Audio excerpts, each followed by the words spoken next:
तो मेरे भाई स्वागत है आप सभी के इस प्यारे से यूट्यूब चैनल आर एस ज्ञान संग्रह पर। तो आज की इस वीडियो में हम लोग का जो आज 1 जुलाई को एग्ज़ाम होने वाला है हिंदी का, उसका ओरिजिनल पेपर आपको यहाँ पर हम करवाएंगे। और यहाँ से 100% आपको हम गारंटी देते हैं कि हू बहू क्वेश्चन यही आएगा। तो आप लोग वीडियो को शुरू से लेकर के अंत तक जरूर देख लीजिए, आपका सारा क्वेश्चन बन जाएगा। और 100% गारंटी है कि ये क्वेश्चन ही आपका हू बहू आएगा।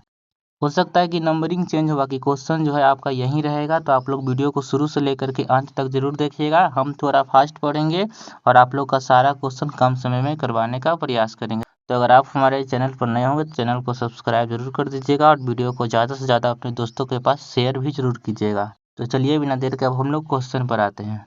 तो यहाँ से आपका क्वेश्चन देखिए स्टार्ट है। 100% यही क्वेश्चन आएगा। भाई रुस्तम सिंह यहाँ पर लिखा हुआ देखिए। हम लोग क्वेश्चन को थोड़ा सा फास्ट पढ़ेंगे क्योंकि समय बहुत ज़्यादा हो चुका है। निम्नलिखित में से कौन सा अंतःस्थ व्यंजन है? तो इसका आंसर हो जाएगा र या र लबा को कहा जाता है। नेक्स्ट क्वेश्चन है, नाद की दृष्टि से जिन व्यंजन वर्णों के उच्चारण में स्वर तंत्रिकाएं झंगृत होती है उसे क्या कहा जाता है? तो उसे कहा जाता है घोष कहा जाता है।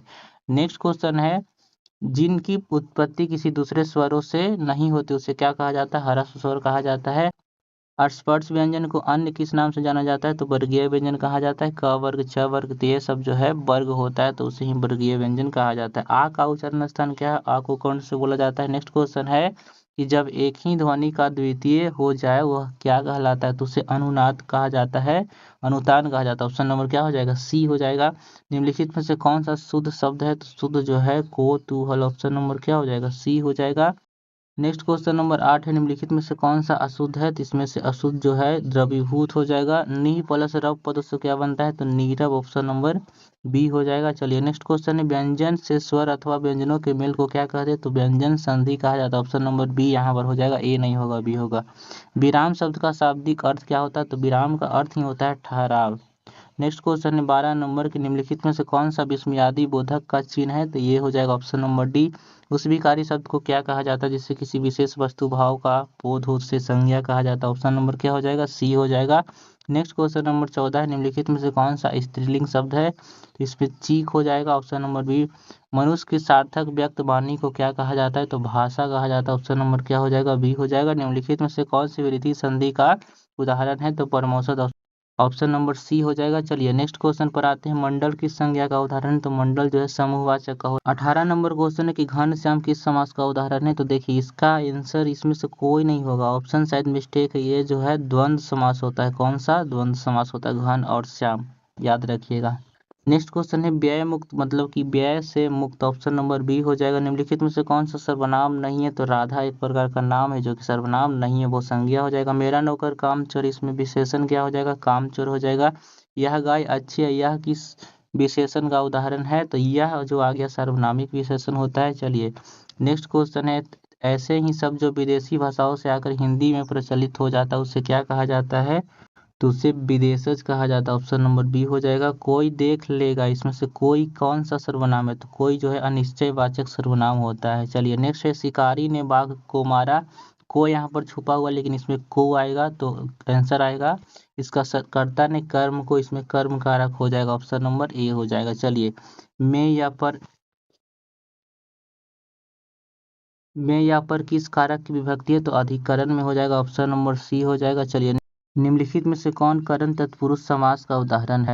तो करण में से आता है यानी करुणा से पूर्ण। ऑप्शन नंबर सी हो जाएगा, करुणापूर्ण। चलिए नेक्स्ट क्वेश्चन है कि असुर का पर्यायवाची शब्द नहीं है। तो देखिए ऑप्शन नंबर क्या हो जाएगा? डी हो जाएगा, असुर का पर्यायवाची शब्द नहीं। निम्नलिखित में से कौन सा देशज शब्द है? देशज खिचड़ी हो जाएगा यहाँ पर।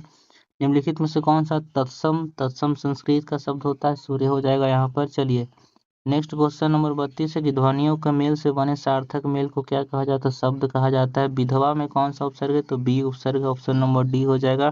फेरा में कौन सा प्रत्यय है? तो इसमें आ हो जाएगा। Option number B.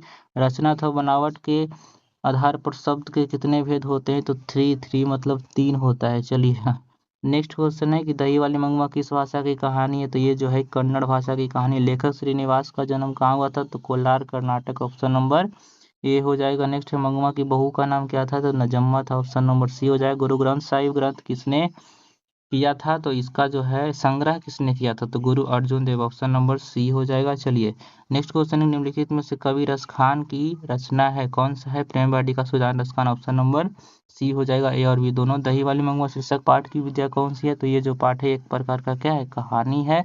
Next question number 42 है, निम्नलिखित में से कौन सी कवि दिल्ली के पठान राजवंश में उत्पन्न हुए थे, तो रस खान हो जाएगा। निशांक का अर्थ क्या होता है, शंका मुक्त होता है।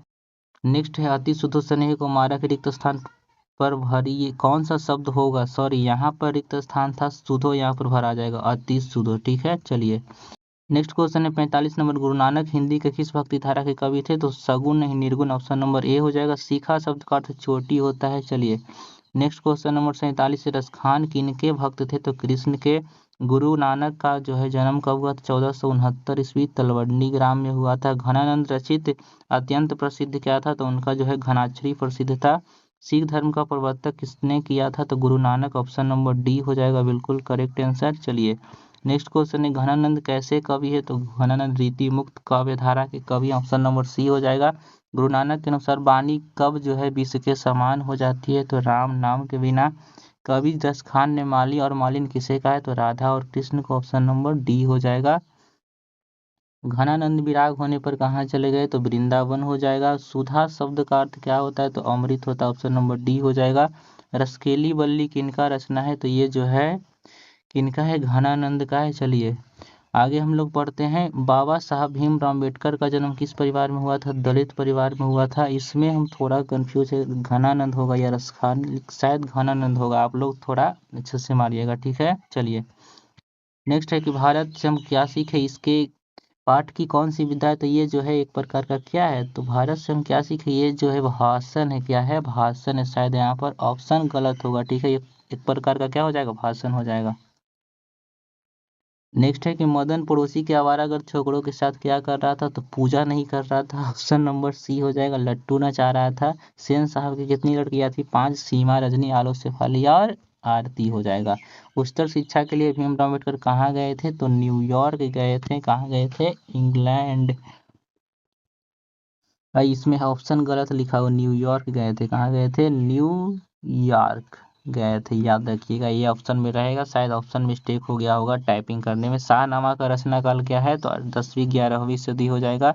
नेक्स्ट क्वेश्चन है कि 20 खेदा शीर्षक कहानी में मदन किसका बेटा है, तो सेन साहब का। 20 खेदा शीर्षक कहानी में सेन साहब खोखा को क्या बनाना चाहते थे, ऑप्शन नंबर बी इंजीनियर हो जाएगा। The caste in India their mechanism किनकी रचना है, भीमराव अम्बेडकर। अकस्मात शब्द का अर्थ होता है अचानक, क्या होता है, अचानक। चलिए नेक्स्ट क्वेश्चन नंबर क्या है, 67, नलिन विलोचन शर्मा जी का जन्म कब हुआ था, 18 फरवरी 1916 ईस्वी। मैक्स मुलर के अनुसार सर्वविद समता और प्राकृतिक सौंदर्य जो है परिपूर्ण देश कौन सा है, भारत हो जाएगा। देश का नाम जब भी आए भारत को आप लोग ठोक दीजिए, ठीक है। हकर्स कौन थे, तो ये वनस्पति वैज्ञानिक थे। भीमराव अम्बेडकर के अनुसार जाति प्रथा पेशे का कैसा निर्धारण करते, दोषपूर्ण निर्धारण। तो ये आपका 70 क्वेश्चन हो गया, आपका 70 ऑब्जेक्टिव आएगा, आपको बनाना है 40 ऑब्जेक्टिव। तो आप लोग जाइए और सारा क्वेश्चन को गर्दा उड़ा करके आ जाइए।